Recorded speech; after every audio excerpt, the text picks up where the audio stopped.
Kaya pa? Kaya pa ba?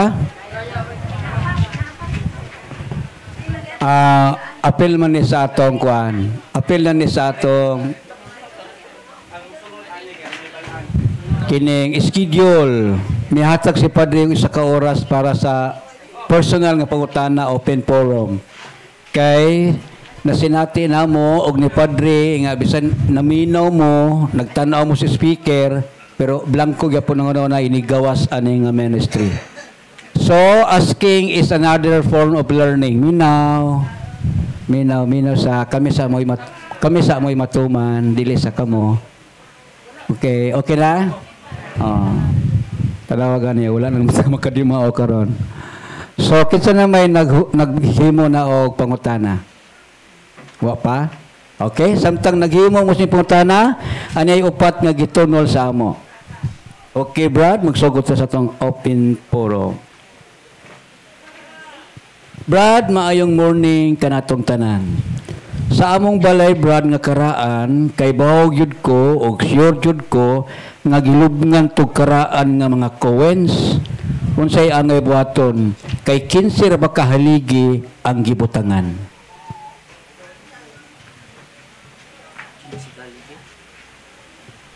So unsay inyong buhaton, dili lang kay katong mga coins ray gipanglubong sa tanan nga mga nadire nga ang inyong mga balay dunay mga ritual nga gihimo, mao ni ang inyong buhaton.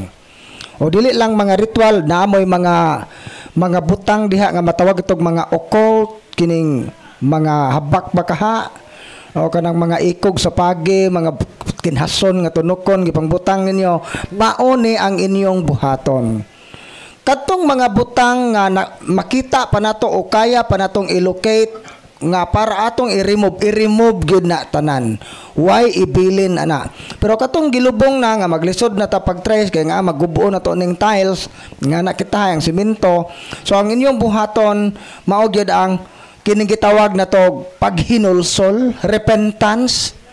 Nga hinulsulan nato na nga kini di ang mga salaa usa din ni kadakong pagluib nato sa Ginoo. Mao na nga kay naghinulsol ta meaning biyaan na nato ni. Then renouncement, kanang renouncement nga sa kasing-kasing og hunahuna ako nagyud ning isalikway ning tanang pagtuo og buhat nga wa masubay sa kabubuton ni Kristo. Kung makaya i-remove, kung di na paigo na ang repentance ug ang renouncement. Then i-deliverance ninyo ang inyong balay kung pananglit dili active ang exorcist sa inyong lugar, pero ang inyong balay ray angay ninyong i-deliverance. Ayaw ninyo i-appeal ng silingan kay wa mo'y authority ana. Moto nga i-deliverance yung balay, na humana ninyo og butang sa katong mga sacramentals, mga inyong gipublishingan nga sacramentals, mao na ipangpuli diha sa lugar. Ang holy salt ibutang sa corner sa atong mga balay, ibutang ninyo nagsudlanan nga dili siya matumban, dili mayabo, ipahiluna kay sagrado na. Kining crucifix, medals, pangbutang na mga imahin sa mga santos, kung pananglit na amoy altar, kanang altar ang ibutang ana katurag yung mga sagradong butang. Ayaw ibutang diha sa altar ng mga pau de arco, mga epicacent, mga sudlay, kinsa may mo gamit ana. Ngano man ning mga altar ni ubang nga all purpose man. No mo nang gamito nato na siya para sa religious nga katuyuan. No kanang Bible ninyo basaha. No, ajaw kay ana ra na maukab og tingbayad og buhiko, wa na mamao. Ito ang magisuksok ag bill. Mo na nga ingani magkinabuhi kay nagrepent naman ta, naginulsol naman ta, nagrenounce naman ta, magkinabuhi ang mga sakop sa pamilya subay sa kabubuton sa Ginoo. Ang mga way kasal magpakasal, ang mga way bunyag pabunyagan, kadtong way kumpirma mapakumpirma, katong di tigsimba magbago sa kinabuhi mo simba na, magampo karagabi labi na sa santos nga rosaryo, ang mulid ang amahan. Moto'y klaro. Kung di ganit ninyo ni tumanon, igo ra mo nag-remove sa mga object, nag-deliverance mo, pero ang mga kinabuhi sa namuyo sabay, wa ma-inline sa kabubuton sa Ginoo, di jud mahitabo nga mulayas ang demonyo. Maoto'y tuba. Okay, alang niya itong mangutana gikasulat, ayaw na mugdool, ikaway-kaway lang inyong papel niya, ako na imudool. Dugang pangutana, Brad, na ako'y pasyente nga diagnose og schizophrenia. Pero daghan man siya nakita nga mga espiritu. Wala baka siya mayawai or nasayop lang ang doktor nga nagdiagnose niya. Okay. Ang schizophrenia, usa sa mga magutawag itong mga psychiatric na siya nga, psychological o psychiatric illness. So kana siya, ana siya yung mga simptomas ug apil sa mga simptomas sa schizophrenia kining delusion or kining gitawag hallucination. No, na mag-hallucinate yun ang usa ka tawo nga na schizophrenia. Mo nga kami dire basta gani na tawo nga mo claim nga kanang na kuno siya makita na ay madungog, dili dayon may mo conclude ana nga open ang imong third eye. Nganuman, kay naagay mga tao nga kanang natural illness gitawag na tog schizophrenia. Ang nakasubo palandungon kining mga tao nga na schizophrenia incurable. Hangtod karon padayon pa ang mga doktor, ang mga eksperto pagpangitag paagi unsaon na siya nga ma-cure. Incurable pero pwede siyang makontrol. Naay paagi unsaon pag-control pero dili siya mawala. So mao na nga wala masayop ang doktor pag-diagnose sa mao nga kanang pasyente kung na-diagnose gyud siya schizophrenia. Unsa dili pod nato angay nga i-spiritualize nato kay abi kay kanang schizophrenia god makakita nag mga sungayan, mura-mura pog simptomas sa mga tao nga open ang third eye. So kung nakita sa doktor nga na-diagnose og schizophrenia, unya pag-ari ninyo dire pag deliverance why reaction, so walay improvement, so meaning tinuod yun na nga schizophrenia, dili na demonic. Maong paminawa ang advice sa doktor. Mao ito ba?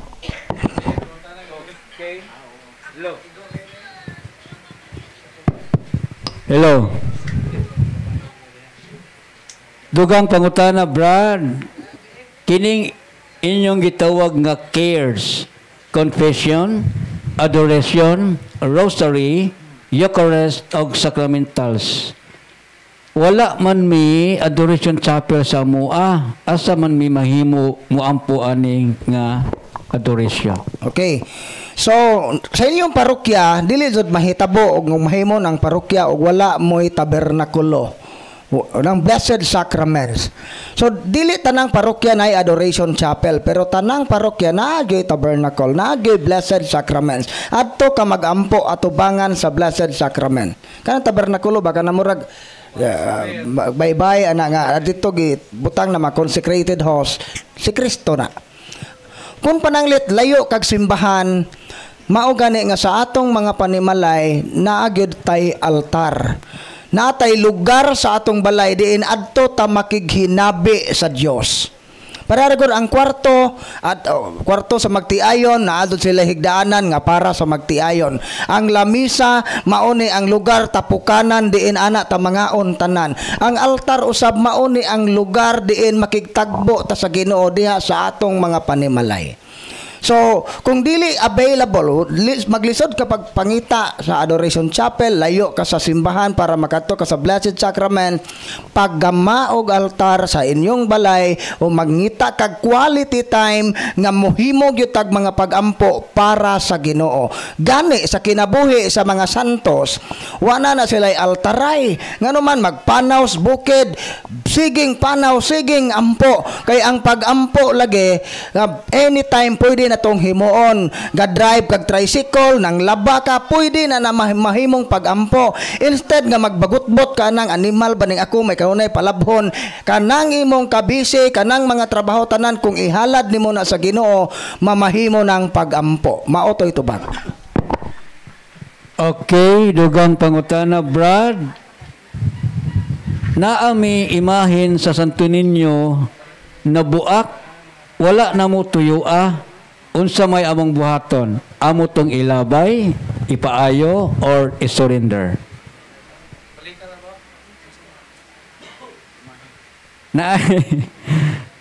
Naay santo ninyo nga nabuak wala tuyo unsa kuno ilang buhaton.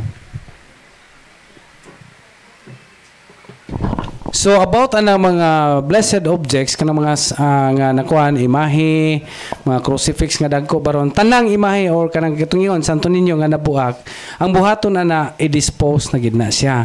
Pero kung nakay kaila nga manghimuay og ribulto nga maayo kaya niyang ibalik, ipahiuli sa original niya nga porma nga dili gid mailhan nga naay mga buak naay sinumpayan, so pwede na siya. Pero inighumani mo og pa-repair, ipa-blessing og usob. Kay panahon nga nabuak na, natangtang ang kamot or whatsoever, pagpaayo nimo na pagkaguba na desecrate nya inig maayo ana na mabalik ang pagkabalaan na kung ipa-blessing og balik. Pero kung dili wa kay kaila, kung wa gyud di na pwede nga kuan, dili na pwede ton pataptan og bubblegum og di ba tape. So ato na nang i-dispose kay na desecrate naman na.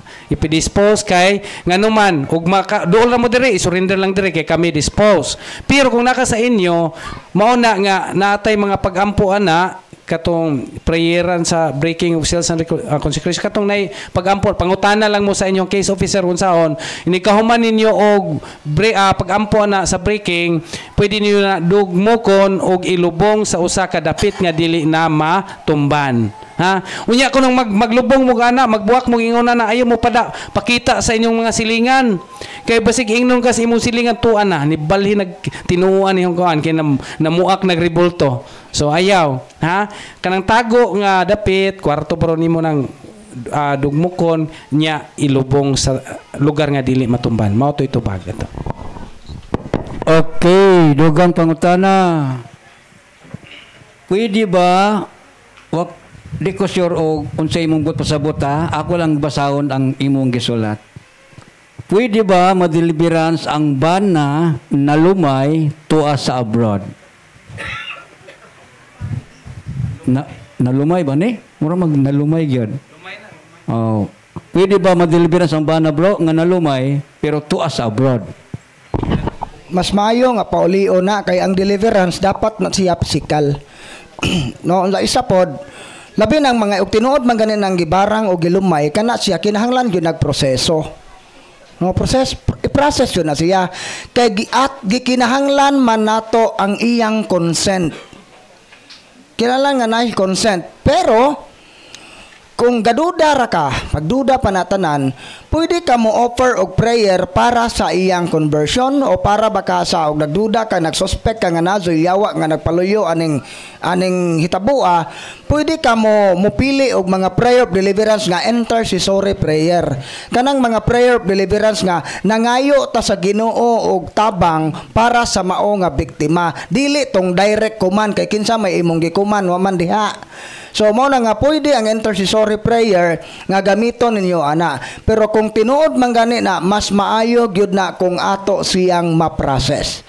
Kana kung tinuod. Mo ito ba?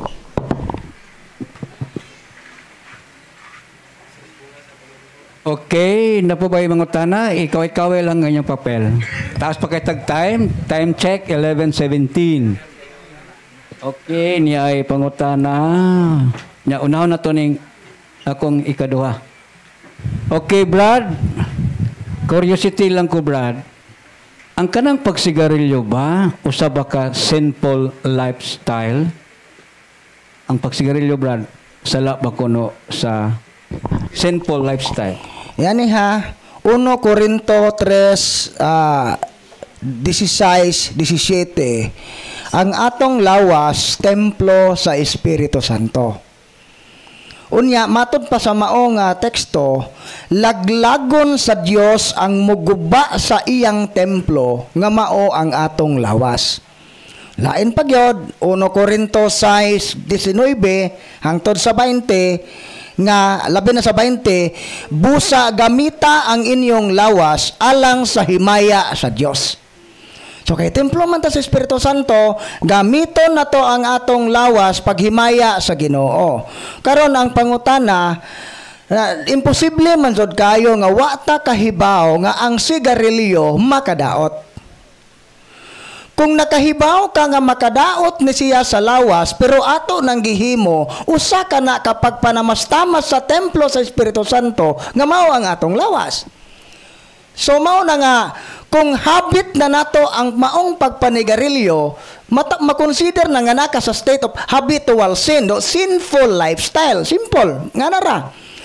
Karon, kung para ninyo, di jud na sa, hatagi ko ninyo pruweba nga kanang pagpanigarilyo nahimaya ang Ginoo ana kay ang sugo sa Ginoo gamita ang inyong lawas para sa paghimaya sa Ginoo.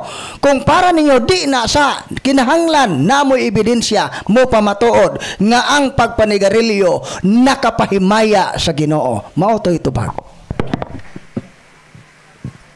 Okay, daghang salamat. Dugang pangutana. Brad, mayong buntag. Nagpa-deliverance ko gahapon. So, dini siya ko gahapon, Brad. Pero, dali ra kaayo ang pag-deliverance sa ako. Pwede ba ko magpa-deliverance og balik? Kay murag wala man ko nauli sa akong gibati. Okay. Kanang magpa-deliverance, pangutan-on mo na mo unsay imong gibati. Kung moingon kang kuyog, ramang rubad angan, magtas-on na to pagampo, nga wa may sodyawa. Ato nang klarohon ha, ang deliverance prayer, ang iyang tuyo, pagampo na aron mo layas ang yawa nga nasa imong lawas. Kung nangandoy kag taas nga pagampo, kinahanglang klarong nayawaan jod. Kaya ang magpatakataka tagpalayas ang nangwa diha. Mo na nga, I hope nga nasabtan ninyo ang meaning sa inyong pag-are. Kay naiuban mo ingon nga wa kuno si jay sakit ning anhir jud kay gasuroy-suroy unsa mo reklamo pasog ngano kunong mubo ra ang pagampo ang magtas-on atong gasuroy-suroy ra man ka. So nakuha din yung ako punto kay daghang wa kasabot ani karon pwede ba kuno si mo balik og pa-deliverance nga mubo ra man kuno ang pagampo. So kung tinuod jud nga naka-experience ka og mga demonic harassment, isulti in taon na sa deliverance minister. For example, didto na kog doktor, why findings sa akong sakit, di ko katog, na ako'y makita nga mga espiritu, dinhi na ko gahapon, wa mo react, posibleng ning tago ang yawa. Mao ang deliverance minister, mohimo na po naglaing paagi, unsaon na nga ma-detect kung ning tago ba ning yawa o wa. Pero kung wa kay sakit, unsa ning reklamo mura ka kay wa ka mauli o diba nakita sa deliverance minister nga ang imong sakit natural giingnan ka sa minister og dito na ba kag doktor o dito high blood ko ipadayon ang unsay gitambag sa doktor nimo kay ang magmoresita magtambal hindi man may doktor mamatay mo ana. Mao na no nga basta gani natural nga sakit dili na mo tas-on og pagampo kay wa man intaw na mayawa basin og niingon po nga wa man mawa ahong high blood kay bata-bata ra man gud ni Darwin mo ning ampo na ho ajaw may pasanginli ana kay di kami nakaingon nga na high blood ka. Mao ato ra man ning iklaro kay lahi ang natural illness, lahi ang preternatural illness. Mao to ito ba? Okay. So, wala naman tayo pangutana nga sulat. Napa ba? Kung wala'y sinulat, actual. Okay. Pataas din siya, sir. Ngalan ni mo, sir, unya imong pangutana. Mangutana lang ako kung napabagya puti epekto kay sa unang panahon gagamit ko gabak. Katong gabak. Mismo ako nakaingon nga epektibo gyud sa mga tao nga gidaot. Ako to siyang gipagamit atong igsuon sa akong bayaw pagkabuntag nakabakod siya pero karang panahon na wala na sa ako kaya ako na matong gisurrender sa Divine Mercy Spiritual Warfare napapagyapon to yung visa sa ako pero sige na ako to gagamit-gamiton sa unang panahon naapod to yung mga spiritual warfare nga nahitabo sa Cagayan nga taga Butuan. Ako nang gisurrender sa ila napabatoy bisa sa kong paggamit. Ingon na ni bro atong iklaro yung pangutana. Primero siya ay naggamit. Niya amigo imong ang imong gipawlaman, amigo. Iksoon. Bayaw niya bro, gikan sa iya, siya nagamit sa habak, ang iyang bayaw, dili kabangon. Gipahulaman niya ang habak, nakabangon. Karon, naglibog na siyag asa, epektibo ba gyapon tong habak. Epektibo pa ba ang habak diha nimo? Or napabay epekto diha nimo? Akong pangutana, sir, ang ako pong pangutana, ang imong pangutana, ako sang balihon ng pangutana ha, imo na ba itong na-renounce? Kana bang wala pa. So usa na nga paagi nga wala pa makuha ang imong ties ato. Ha? Magbantay lagi ta mga igsoon nga kining paggamit nato anang mga butanga, kini bang pagdangop nato mga tambalan kanang pagsulot ng mga habak sa panahon nga kana siya nakautang ta og kaayuhan gikan sa mga daotang espiritu. Nakautang tag kaayuhan. Ang kapait kay kung kita once makautang tag kaayuhan gikan ni ining maong mga nilalang, aduna ni bugte, wala ni dili ni libre. Aduna nay bayad, na ay consequences. Ang man po ko paning libran kay okay ra man ang lawas, mauni nakasakit. Kay kung dili man kita nga nakautang og kabubuton og kaayuhan sa maong espiritu, ang paninglan ato ning sudungon sa atong kaliwatan. Ha? Bro, Exodo 34:7. Ha? Tanawar ha? Ato basahon ato bro. Kay nga naman, pagkautang nimo, wala ka tanuga, wala ka harasa. Imo nang wanon sa imuhang kaliwatan. Sudongon animo. Nya ang pagkaluoy putubad kay imo ra bang napasa pa mo to share alod ay pasa load share alod.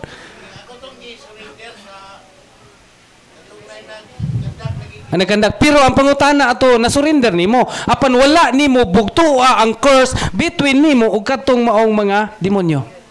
So nakay attachment pa dito kay nakautang pa kag utang, nakay utang kabubuton nila. So kadto kay dili legalistic ang yawa. Musingil gina. So muna ato karon nga nasayo ta ato i-renounce. Basaha ra gani bro 34:7 bro. Ayaw lang kadlok sir. Ila ko lang ni sir reality lang ni ato ha. Hindi pero ayo ka ba hadlok ingon na ta ganiya. Suklan na tong yawa. At least nga mo na imong problema. Sige. So atong i-actual pagbasa sa balaang kasulatan Exodo chapter 34 versikulo 7.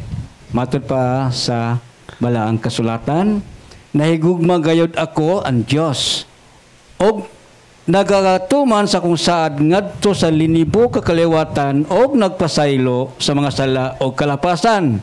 Apan silutan ko gayod ang mga anak og mga apo hangtod sa ikatulog ikaapat nga kaliwatan tungod sa sala sa ilang katigulangan. So pasabot nga ang mga sala sa katigulangan mapasa to the subsequent generations. Pero dili ta angay mahadlok sir. Kay ang primero niyon saman panalanginan ko ang linibo kakaliwatan katong mga tao nga nisunod sa iyang pagtulunan.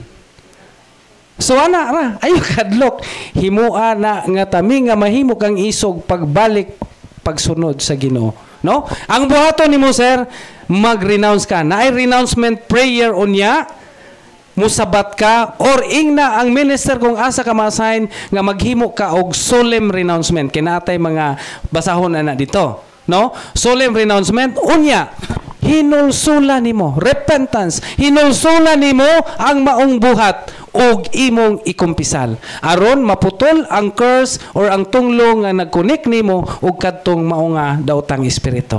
So nasabtan sir, so hinaot nga natinaw nga mao titubag. Unya, sala ba ng mga ingunan ng mga butanga? Sala. Deuteronomio Kapitulo 18, versikulo 10. Ang Diyos mingon, ayaw ninyo ihalad ang inyong mga anak, pinagi sa pagsunog, ayaw kamo pagsundog sa mga patuo-tuo, o mga diwata, o mga mananagan, o sa lamangkero, o mudangob sa mga tigsangpit sa mga espiritu, kay gikasilagan sa Ginoo ang nagbuhat sa ingon. So, human kita masayot sa kamatuoran, nga ato pag yung buhaton, ingon si San Pablo, wala na tay kagawasan. Okay, naigitunol nga pangutana, back to back, o dili day. Brad, bayong buntag, nagsugot akong sakit sukad sa iro nga akong bunal-bunalan. Na-slide na dayon ko, o gahi, o gabi dili na ko katulog ng atong ibalik sa cinder aron siya mo'y musulti. Ito'y nangutana ni. Okay, imong isulti.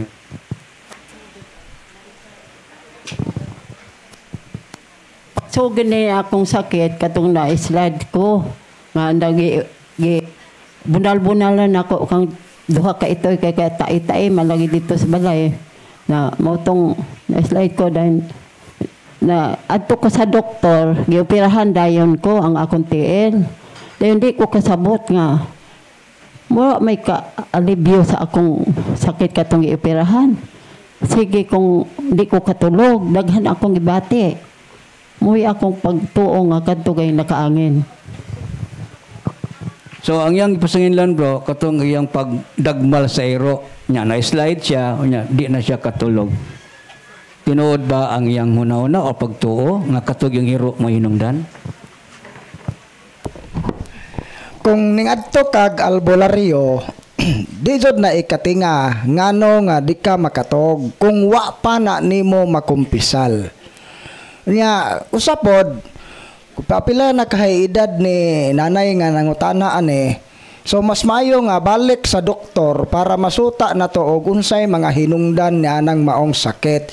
So usahay god kining atong mga kabalaka nga gauna maunay makapatrigger o makapadugang sa atong sakit. So mao na no nga tungod lagi ta imong pagmahay tingali konsensya pagdagmal sa mong iro o di ba naamang gud pud tay mga karaang pagtuo nga kanang makagaba gasod ning mga butanga mga ingana mao na nga kadto nga kahadlok mao toy nagfeed kanunay sa hunahuna posible nga mao nay nakaingon nga mosamot ang sakit. So mao na nga mas maayo nga ipakonsulta na og expert jud anang dapita unsaon nato ni pagkanker ning mga unresolved nga mga negative emotion o negative nga huna-huna. Dili na to na ma-spiritualize tanan. Pero niya naman ka, isulti lang na sa case officer unya para ma-deliverance ka kay kung naagi da utang espiritu nga nagpaluyo ni anang mao nga kanang insomnia nga di makatog o kanang imong gibating sakit kana siya naagyoy epekto, naazoy alibyo, naazoy na improvement pinaagis sa prayer of deliverance or dili baka mawa na dayon human sa prayer. Pero kung natural ra na nga sakit, dili gyud na mawa sa prayer. Maong balik sa doktor nga espesyalista. Mao to ito bag. Okay. Tas kamot ang mangutana aktual. Kaya wala tay sulat na nga pangutana. Be, napabay mangutana? Wala na? May udto na tong tanan no kanang mautana ko anang deliverance na Bisaya ana. Nabagonoy Bisaya nga deliverance handbook. So actually sa pagkakaron wala pa ma-print naanay pare nga ning translate taga Butuan Father Amalia pero lagi dili man pud na madali kay iagi pa man na o ipa-check pa nag-obispo ipa-check pa na daghan pa kayo nangangay nga agian mao nga wala pa na siya ma-print wala pa gyoy nabaligya pero naanay ning sugod pag-translate pero mo tana mo na ba may baligya diri nga Bisaya wala. Okay. Pero do not worry madam o katong bisan kinsa nga gusto nila Bisaya kay bisag English ang handbook makasabot ang yawa pag pray na to muhawa gid siya. Makasabot ng hawa sa ang yawa sa English nakay pangutana. Anang hilig man ko kanang duol og albularyo brad banza. Mingo mag albularyo nga kinahanglan mo kuha kag habak. Klase-klase ng habak sa balay unsa may buhaton ako ato. Klase-klase kuno yang habak sa balay unsa kuno yang buhaton dito. Una kinahanglan jud nga magbaton kag kasing-kasing nga mahinulsolon. Hinaot unta nga karon sa imong pag-ari, bukas ang imong kasing-kasing ug una-huna pagdawat sa kamatuoran. Kay ang yawa di gyud na mulayas kung makita niya nga kining tawhana kaduha-duhaan panay kaduha-duha. Mabasa man as Biblia, di ba? Sa Santiago 1:9, ang usa ka tawo nga nagduha-duha di makapaabot nga dunggon sa Ginoo. So importante gyud ning total surrender nato. Tanang usa ka mo kag total hingpit ang atong pagdawat sa mensahe sa Ginoo pinaagi sa simbahan. Then una na kay paghinulsol ato katong mga habak nga imong giingon og mahimo mas mayo dadato dire kay ato to siyang kanang natoy paagi ato unsaon to siya pag-dispose. Unya kung maglisod ka pag-ari kung makakumpisal na ka, pwede na to kay mabalik naman ka sa estado sa grasya. Nganong importante ang pagkumpisal. Timan ninyo ni kay murag aron masabtan gyud ba? Nganong mo kumpisal man ta kung nagamit mag-deliverance ta o mag-break tag mga habak kay ingon ani ang mahitabo. Ang kitang tao naatay natural power. May kag natural power kanarag yung mga butang nga mahimo sa ordinaryong tao. Ang yawa ang ilang gahom gitawag og preternatural, meaning makahimo sila mga butang nga labaw kaysa kahimuan sa tao. Kung ang usa ka tao maulipon sa preternatural power, wala tay gahom papalayas ana. Mao ang makapabuntog sa preternatural power, ang supernatural power ang gahom sa Ginoo. So sa unsa man nga paagi nga makaambit ta ning gitawag og supernatural authority nga sa Ginoo, mao nang gikinahanglan nga nata sa estado sa grasya. Kay ang grasya di ay mao na siya ay mobuntog sa gahom sa yawa. Mao nang mukumpisal ta kay ang pagkumpisal makadawat man ta grasya. Mao na karon kung naa ta sa estado sa grasya, atong i-renounce, mohimo tag verbal renouncement. Nganong importante man ang basahon nato ng verbal renouncement ato ng kusgon. Kay kani di ang paggamit og habak, formal man nga invitation sa yawa, kanang mga ritual sa bahay, formal man nga invitation sa yawa, ato pod silang isalikway formally gamit ang gahom sa Ginoo. Mo in the name of Jesus. Kisangan nga to gigamit kang Hesus, I renounce. So, diba? Sa ngalan ni Jesus, gisalikway nako ning tanang mga butanga. Formal nga pagsalikway. Ingon nga formal nato ning giimbitar, formal nato ning isalikway. Karon, kung ato naka-renounce na ta, pwede na ta nga ato ning i-deliverance, ato ning paghuman sa deliverance, ato ni siyang sunugon. Og plastic gani ayaw sunuga, ang kuan na lang ilubong guba sa niuna guba kinahanglan nga nganong i-deform siya kay kung makubkuban siya glain dili na siya magamit sa sunod nga makakita. Ayaw mo tuon ang habak nga makaayo na hinoon makaayo tingali na sa pipila ka higayon, pero sa kadugayan ana makatilaw ka sa retaliation sa yawa.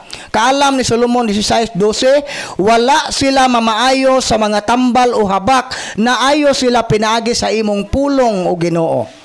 So ang pagdawat sa pulong sa Ginoo mao na siya'y sinugdanan sa kaayuhan, dili ang mga habak. Mao ito bag.